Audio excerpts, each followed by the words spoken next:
ஆடி அமாவாசையை முன்னிட்டு தங்களுடைய மறைந்த முன்னோர்களுக்கு திதி தர்ப்பணம் கொடுப்பதற்காக ராமேஸ்வரம் கடற்கரையில் ஏராளமான பக்தர்கள் குவிந்தனர். இது குறித்த கூடுதல் தகவல்களை நமது செய்தியாளர் ராஜ்குமார் வழங்க கேட்கலாம். ராஜ்குமார், வணக்கம்.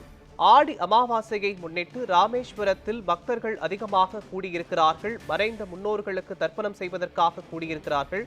அங்கு அவர்களுக்கான பாதுகாப்பு ஏற்பாடுகள் எந்த அளவுக்கு செய்யப்பட்டிருக்கிறது, சொல்லுங்க.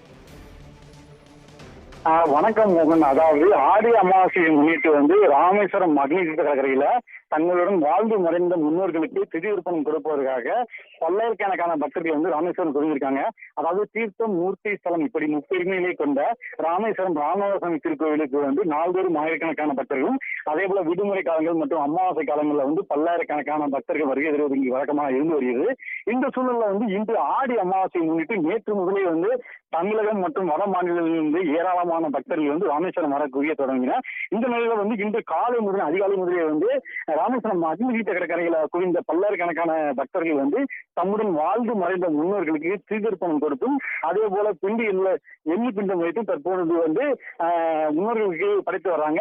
அதனைத் தொடர்ந்து ராமேஸ்வரம் ராமநாதசாமி திருக்கோயிலில் உள்ள 22 புண்ணிய தீர்த்தங்களை நீராடிய பின்பு ராமநாதசாமி மற்றும் ஸ்ரீ பர்வதவர்த்தினி அம்பாளை தற்போது நீண்ட நேரம் காத்திருந்து தரிசனம் செய்து வராங்க.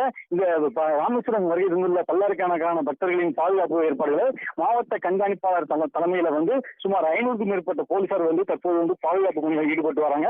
அதே போல மாவட்ட நிர்வாகம் சார்பில் கழிப்பிட வசதிகள் மற்றும் குடிநீர் வசதிகள் ஏற்பாடு செய்யப்பட்டிருக்காங்க.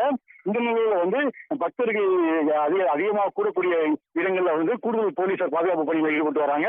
அதே போல ராமேஸ்வரம் பகுதி முழுவதுமே தற்போது இன்று மட்டும் அனைத்து பகுதிகளும் ஒரு வழி பாதையாக மாற்றப்பட்டுள்ளது. இந்த ராமேஸ்வரம் வருகை உள்ள பக்தர்களின் கூட்டத்தால் ராமேஸ்வரமே தற்போது ஸ்தம்பித்திருக்கு. மோகன், விவரங்களுக்கு நன்றி ராஜ்குமார்.